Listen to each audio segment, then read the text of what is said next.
La degradación de la Iglesia. Capítulo 3. Los hechos del Espíritu con la Iglesia, primera parte. La Iglesia no es un edificio que tiene torres, bancas o sillas, una plataforma donde se sientan los, comillas, principales y un púlpito de uso exclusivo de un líder. La Iglesia es el organismo, el cuerpo del Señor, mediante el cual se expresa Él.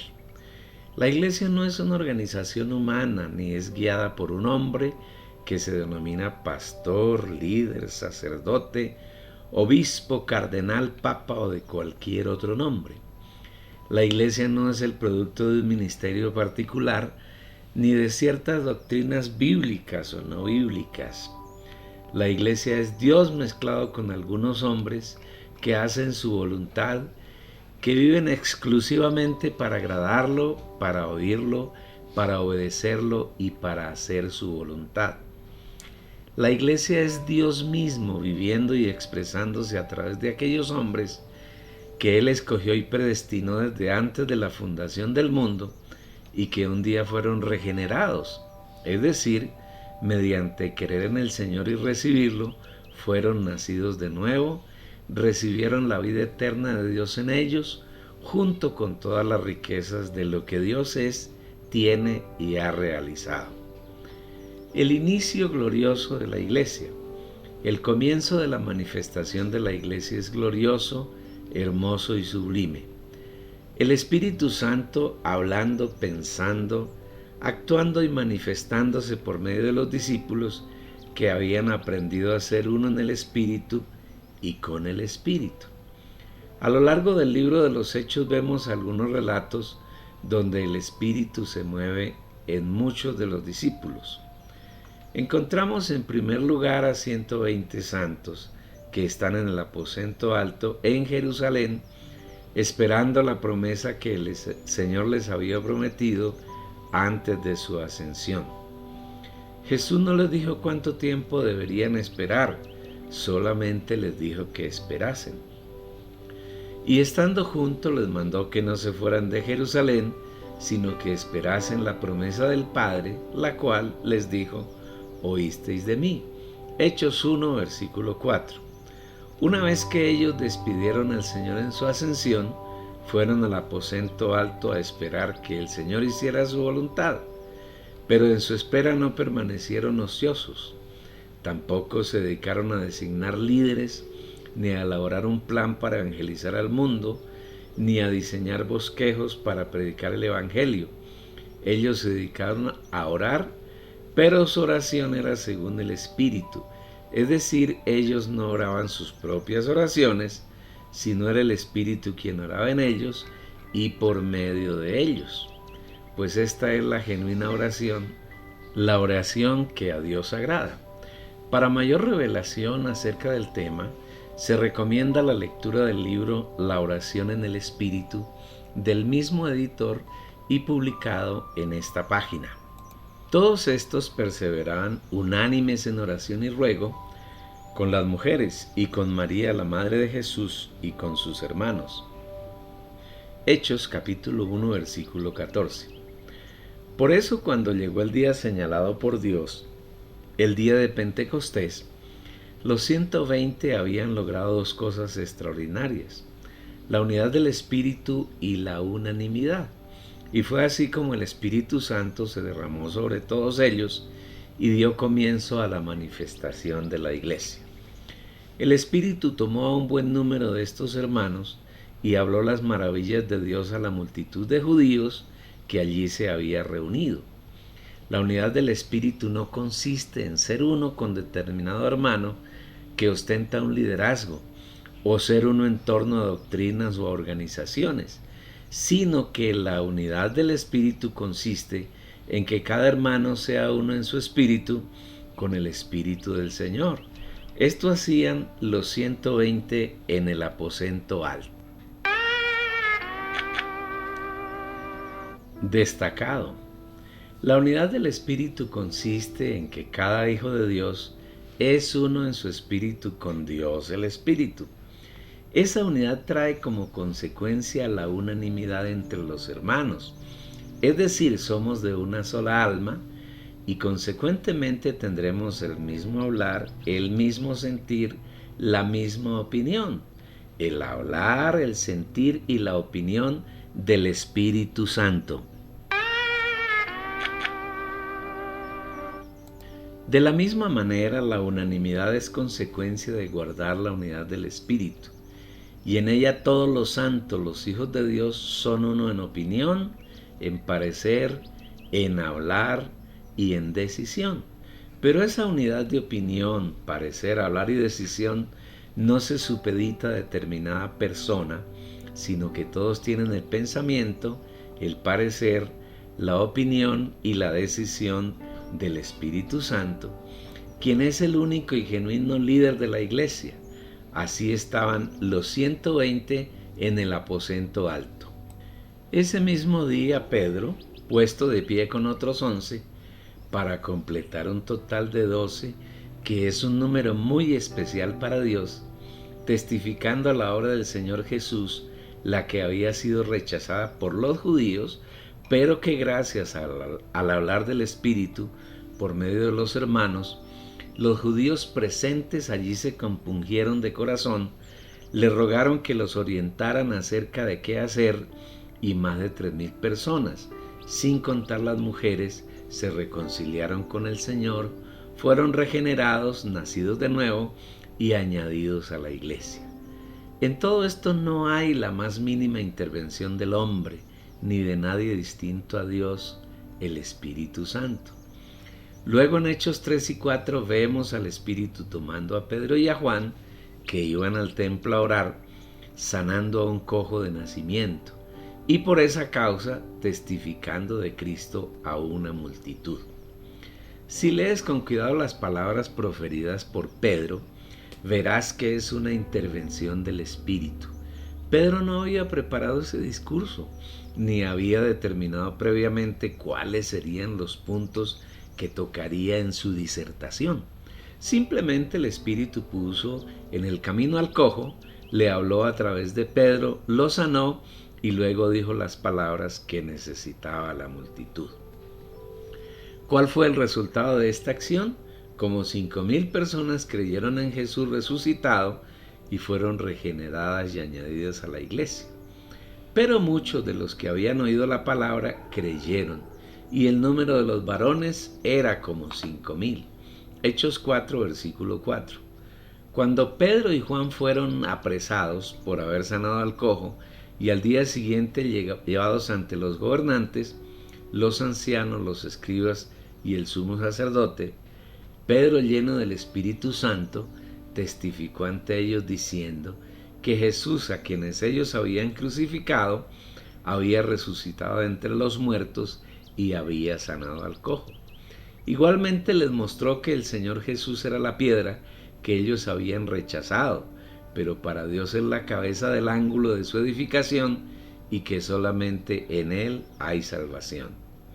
Vean la palabra de un hermano que aprecia, ama y honra al Señor.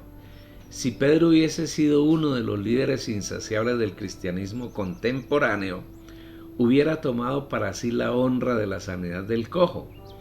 Pero Pedro bien sabía que él simplemente había sido un canal por medio del cual el Señor ejecutó la sanidad y le dio toda la honra al Señor.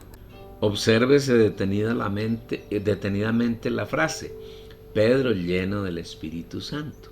Esa llenura hacía que no fuera Pedro quien se expresara, sino el Espíritu Santo, quien usando a Pedro diera testimonio de las obras de Dios. Aquí se cumplió lo que el Señor había prometido a los discípulos en Marcos 13, versículo 11. Pero cuando os trajeren para entregaros, no os preocupéis por lo que habéis de decir, ni lo penséis, sino lo que os fuere dado en aquella hora, eso hablad, porque no sois vosotros los que habláis, sino el Espíritu Santo. ¿Qué tal esta manera de predicar el Evangelio? Es la manera que a Dios le agrada. Cuando hay un hablar genuino de Dios, este es instantáneo. Es decir, no hace falta preparar de antemano qué se va a decir y cómo hacerlo. Un hermano que predique el Evangelio simplemente debe estar lleno de la palabra en su depósito. La palabra es el Espíritu. Y cuando el Espíritu Santo necesita hablar algo, Él tomará de ese depósito las palabras apropiadas.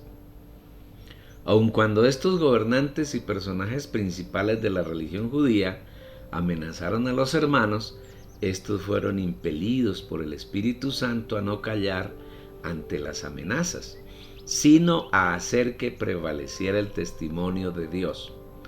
Mas Pedro y Juan respondieron diciéndoles: juzgad si es justo delante de Dios obedecer a vosotros antes que a Dios, porque no podemos dejar de decir lo que hemos oído.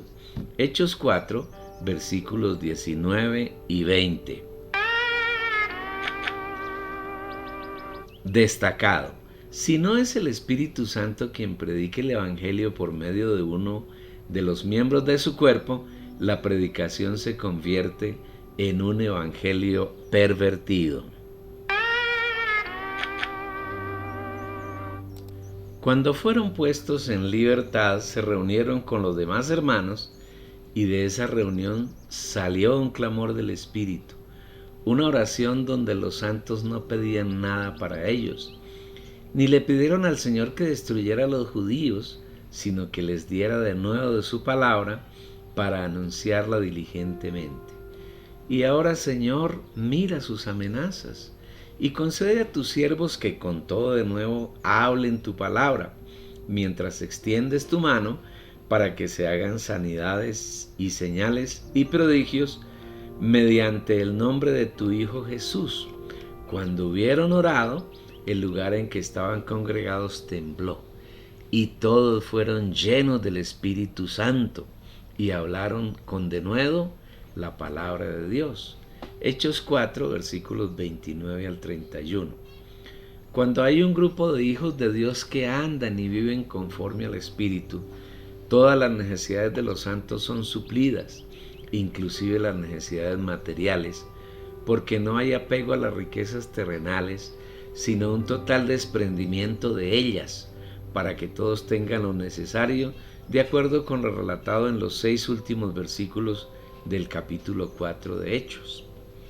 Cuando llegamos al capítulo 5 de Hechos de los Apóstoles, encontramos una severa disciplina del Espíritu Santo sobre una pareja que pretendió engañarlo mintiendo.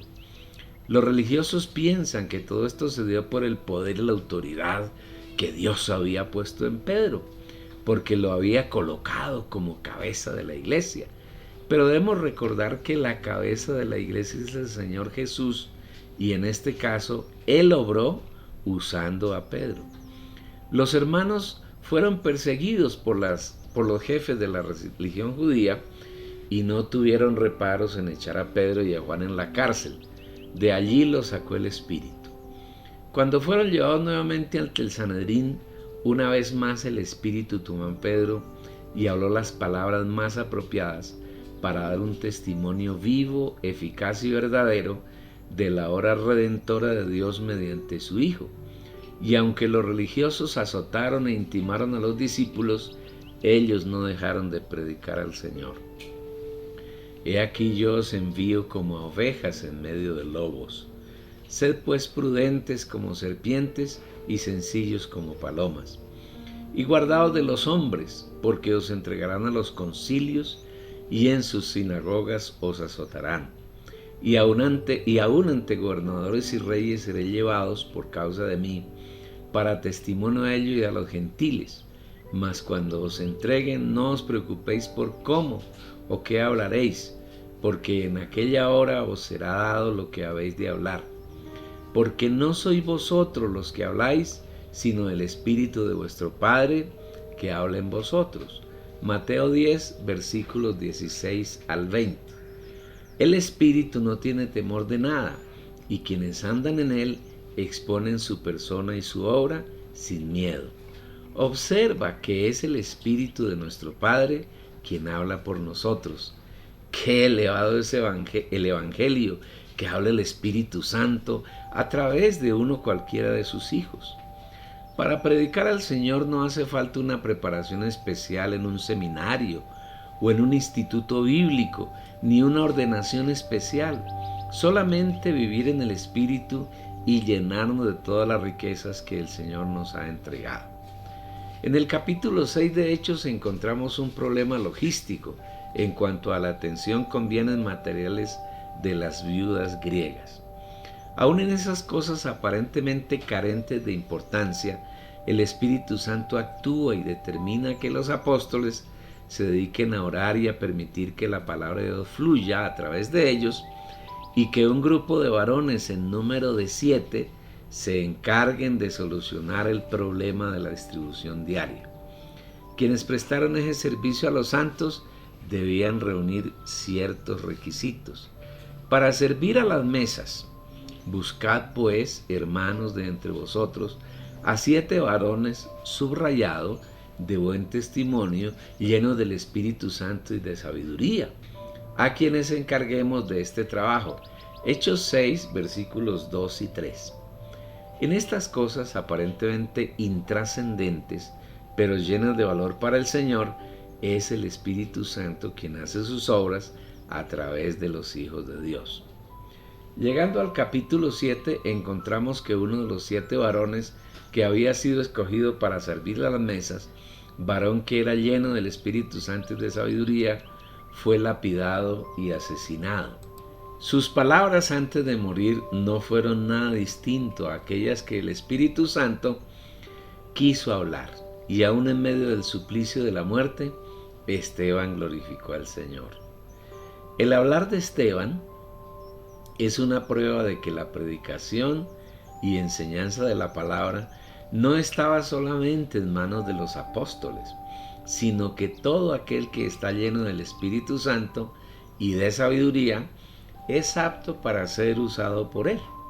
Esta es una clara barrera contra el nicolaísmo, que más tarde invade la iglesia, y de él hablaremos unos capítulos más adelante cuando tratemos la degradación en Pérgamo.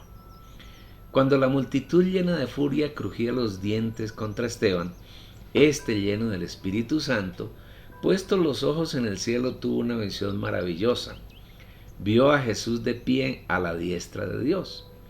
Pero Esteban, lleno del Espíritu Santo, puestos los ojos en el cielo, vio la gloria de Dios, subrayado, y a Jesús que estaba de pie a la diestra de Dios, y dijo: He aquí veo los cielos abiertos, y al Hijo del Hombre que está de pie a la diestra de Dios.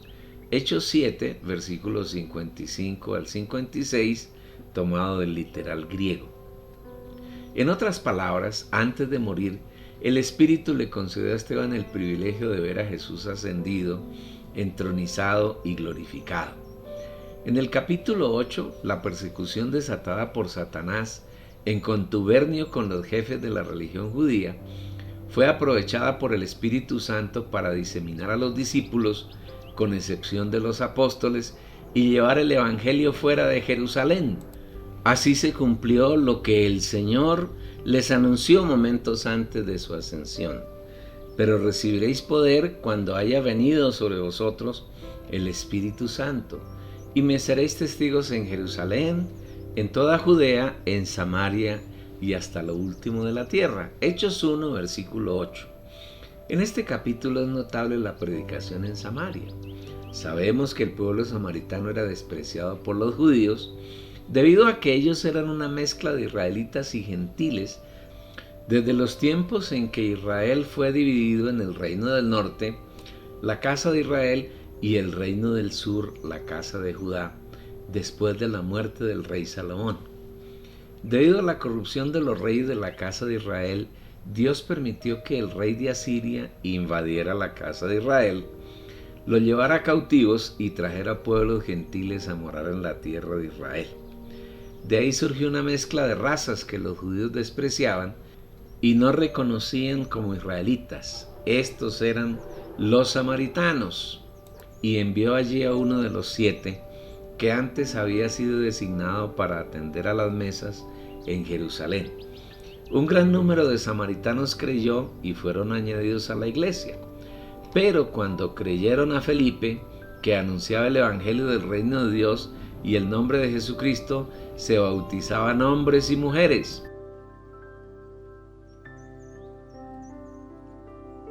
Hechos 8, versículo 12. Hechos 8, versículo 12. Para sellar esta obra, el Espíritu hizo que Pedro y Juan descendieran a Samaria e impusieran las manos sobre los nuevos convertidos, con el fin de que entre unos y otros hubiera una plena identificación como miembros del cuerpo de Cristo. Todos fueron llenos del Espíritu Santo. En otra ocasión, el Espíritu Santo tomó nuevamente a Felipe y lo llevó al carruaje de un etíope que por el camino leía las Escrituras sin entenderlas. Felipe, guiado por el Espíritu, le aclaró al eunuco la palabra de Dios y éste fue salvo. El relato por demás sintetizado que hemos efectuado hasta aquí, de los primeros 8 capítulos de Hechos de los Apóstoles, pretende demostrar los siguientes hechos que son bien importantes. Primero, la iglesia es Dios como el Espíritu, mezclado con algunos hombres y mujeres que Él escogió antes de la fundación del mundo, según nos escogió en Él antes de la fundación del mundo, para que fuésemos santos y sin mancha delante de Él. Efesios 1, versículo 4. Segundo, la iglesia no es una organización, ni un edificio, ni un lugar donde se reúnen los hijos de Dios, ni un grupo de personas que están bajo el liderazgo de un pastor, de un obispo, de un papa, de un patriarca, ni de cualquier otro líder. La iglesia es el cuerpo de Cristo, la extensión de Dios, un organismo vivo y viviente por medio del cual se expresa el Señor. Tercero, la cabeza, el líder y dirigente de la iglesia es Dios. El Espíritu Santo, el Señor Jesús y el Padre. En la iglesia se hace solamente la voluntad del Señor. Todo grupo u organización liderada y dirigida por un hombre o un grupo de hombres no es la iglesia. No expresa la iglesia aunque se denomine con el nombre de iglesia. Al observar detenidamente cada uno de los hechos narrados hasta aquí, podemos ver que cada situación ha tenido la iniciativa exclusiva del Espíritu Santo. En ninguno de estos hechos hay la más mínima iniciativa de los apóstoles, o de los 120 hermanos que estaban en el aposento alto, o de los 3,000 convertidos el día de Pentecostés, ni de los 5,000 añadidos a la iglesia en el capítulo 4.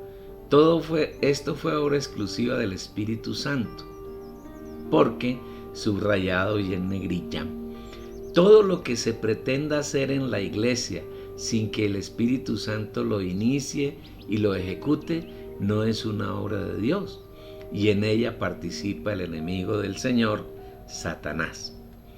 Llegando al capítulo 9 de Hechos, encontramos un hacer del Espíritu por demás importante. Para verlo claramente, debemos entender un principio que siempre se da a lo largo de la historia de Dios trabajando con el hombre. Esto con negrita. Siempre que el Señor planea algo, Satanás interviene inmediatamente para estorbarlo y tratar de estorbar la obra del Señor. Es así como el diablo, en alianza con los religiosos judíos, organiza un plan, ya no para atacar a los santos, sino para apresarlos, torturarlos y matarlos. Y tenían a un joven que era bien importante para la religión judía, Saulo de Tarso. Este, comisionado por el enemigo de Dios, iba rumbo a Damasco con el fin de encarcelar a quienes invocaban el nombre del Señor. Sin embargo, Saulo era un hombre que Dios había escogido para anunciar a Jesús desde el vientre de su madre, y en su carrera de oponerse al Señor tuvo un encuentro con Él. Fue lleno del Espíritu Santo y desde ahí hasta su partida fue usado para realizar la obra que el Señor había determinado. Porque somos hechura suya, creados en Cristo Jesús para buenas obras, subrayado, las cuales Dios preparó de antemano para que anduviésemos en ellas. Efesios 2, versículo 10. Cuando el Señor lo encuentra, no le mostró un plan determinado, sino que le dijo que fuera a Damasco y allí él le diría lo que tenía que hacer. Destacado. Depender del Espíritu implica no tener planes, ni hacer cosas, sino esperar en su guía, permitir que Él sea quien determine qué hacer, qué decir y a dónde ir. Una vez en Damasco, el Señor aparece en visión, no a un poderoso ministro lleno de títulos de pastor, reverendo, apóstol, predicador, ungido, siervo de Dios, sino a un hermano humilde llamado Ananías, que hacía una cosa destacable. Oraba, buscaba en su espíritu ser lleno del Señor, vivía en comunión con el Espíritu. Personas así siempre serán usadas por el Señor. Ananías en el principio se opuso al Señor, recordándole quién era Saulo y cuál era su misión en Damasco. El Señor le enseñó con ternura que, aunque eso era cierto, Él lo había escogido para llevar mi nombre en presencia de los gentiles y de reyes y de los hijos de Israel. Hechos 9, versículo 15. Finalmente Ananías le impuso las manos, Saulo fue lleno del Espíritu Santo, recobró la vista que había perdido cuando vio la luz en el camino, recobró las fuerzas y enseguida comenzó a predicar a Jesucristo. Qué precioso es el hecho de que cuando una persona llena del Espíritu Santo, inmediatamente ese Espíritu comienza a fluir desde ella, dando a conocer la obra de Dios, y no es necesario que vaya a especializarse en alguna de las instituciones que el cristianismo ha instalado para, comillas, preparar pastores, reverendos, líderes, curas, obispos, etc. Cuando recibimos genuinamente al Señor y lo buscamos con anhelo, Él fluye espontáneamente para ganar y llenar a otros. Finalizando el capítulo 9 nos encontramos con que el Espíritu Santo usa a Pedro para sanar a un paralítico llamado Eneas, que llevaba 8 años en su enfermedad, y rescata de la muerte a una hermana llamada Tabita y también Dorcas. Llegados al capítulo 10 de Hechos, el Espíritu sigue su trabajo y por un lado, mientras Pedro estaba en Jope, donde el Señor había resucitado a Dorcas orando, y por otro en Cesarea, sede del gobierno romano para Israel, había un gentil militar romano también orando. Su nombre es Cornelio. El Señor entonces actúa en ambos, y mientras a uno le da una visión acerca de que Dios ya no consideraba inmundo a ningún hombre, porque él había pasado por todo el proceso de redención, y este plan era tanto para judíos como para gentiles, por el lado de Cornelio, el Espíritu le da una visión y le ordena que envíe a Jope por Pedro para que le predique la palabra. Pedro obedeció a la visión y, unido al Espíritu, predica la palabra a los gentiles, y estos entran a ser parte del cuerpo. Por tanto, acordaos de que en otro tiempo vosotros los gentiles, en cuanto a la carne, eras llamados sin circuncisión, por la llamada circuncisión hecha con mano en la carne. En aquel tiempo estabais sin Cristos, alejados de la ciudadanía de Israel y ajenos a los pactos de la promesa, sin esperanza y sin Dios en el mundo. Pero ahora en Cristo Jesús, vosotros que en otro tiempo estabais lejos, habéis sido hechos cercanos por la sangre de Cristo, porque Él es nuestra paz, que de ambos pueblos hizo uno, derribando la pared intermedia de separación, aboliendo en su carne las enemistades, la ley de los mandamientos expresados en ordenanzas, para crear en sí mismo de los dos un solo y nuevo hombre, haciendo la paz, y subrayado, mediante la cruz reconciliar con Dios a ambos en un solo cuerpo, matando en ella las enemistades. Efesios 2, versículos 11 al 16. Aquí debemos notar que el sello que une a los santos, tanto judíos como gentiles, es la venida del Espíritu Santo a morar en su espíritu y a expresarse a través de ellos. Destacado. La iglesia no es nada distinto a la unión del Espíritu Santo, quien es Dios, con los hombres y mujeres que Él, en su soberanía, ha escogido para morar y expresarse en ellos. En otras palabras, cuando un hijo de Dios predica el Evangelio, lo hace desde su espíritu e inocula al Cristo viviente en el espíritu de quienes lo oyen. Cuando esto es así, como señal de confirmación, el Espíritu Santo viene sobre esas personas y las confirma como hijos de Dios, nacidas de nuevo y regeneradas. Mientras aún hablaba Pedro estas palabras, el Espíritu Santo cayó sobre todos los que oían el discurso, y los fieles de la circuncisión que habían venido con Pedro se quedaron atónitos de que también sobre los gentiles se derramase el don del Espíritu Santo. Hechos 10, versículos 44 y 45. Inmediatamente estos nuevos hermanos fueron bautizados en agua como una confirmación visible de la realidad que el Espíritu Santo había hecho en el interior y el exterior de ellos. El Espíritu no solamente se limita a trabajar con los judíos, sino que también hace un trabajo de redención con los gentiles. Y después de la muerte de Esteban, gracias a la persecución que se levanta contra los hermanos en Jerusalén, ellos son esparcidos y van por ciudades y regiones gentiles anunciando al Señor Jesús. En una ciudad llamada Antioquía, enclavada en la región de Siria, el Señor llama a muchos griegos para introducirlos en su cuerpo, y el Espíritu desde esa ciudad inicia un trabajo prolijo para ganar a los gentiles. Pero había entre ellos unos varones de Chipre y de Cirene, los cuales, cuando entraron a Antioquía, hablaron también a los griegos, anunciando el Evangelio del Señor Jesús, y la mano del Señor estaba con ellos, y gran número creyó y se convirtió al Señor. Hechos 11, versículos 20 y 21. Es notorio que quienes fueron a Fenicia, Chipre y Antioquía no eran hermanos notables como Pedro, Juan o alguno de los 12, sino santos de quienes ni siquiera la Biblia menciona sus nombres. Cuando esta noticia llegó a Jerusalén, el Espíritu hizo que los hermanos enviaran a Bernabé como una señal del deseo que había en los hermanos de conservar la unidad en el Espíritu y la unanimidad. Este Bernabé tampoco se encontraba entre los, comillas, principales.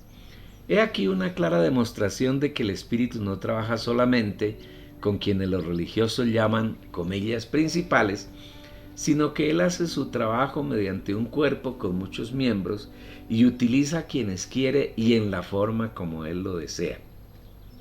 La iglesia es el cuerpo de Cristo, con muchos miembros que deben funcionar todos de acuerdo con la medida de la gracia que Dios repartió a cada uno.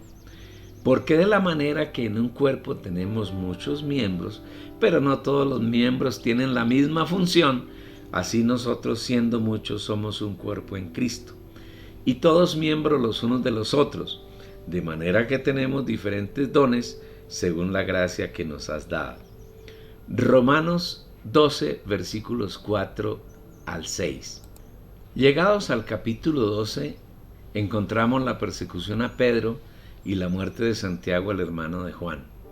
Aún en esto, el Espíritu Santo interviene, liberando a Pedro y escondiéndolo para que el persecutor no pueda encontrarlo. Igualmente encontramos la intervención del Espíritu, quitando del camino al rey perverso que persigue a los santos. Herodes fue muerto en circunstancias por demás extraordinarias, cuando era aclamado por los judíos como Dios. Aquí concluye el capítulo 3 de la degradación de la iglesia.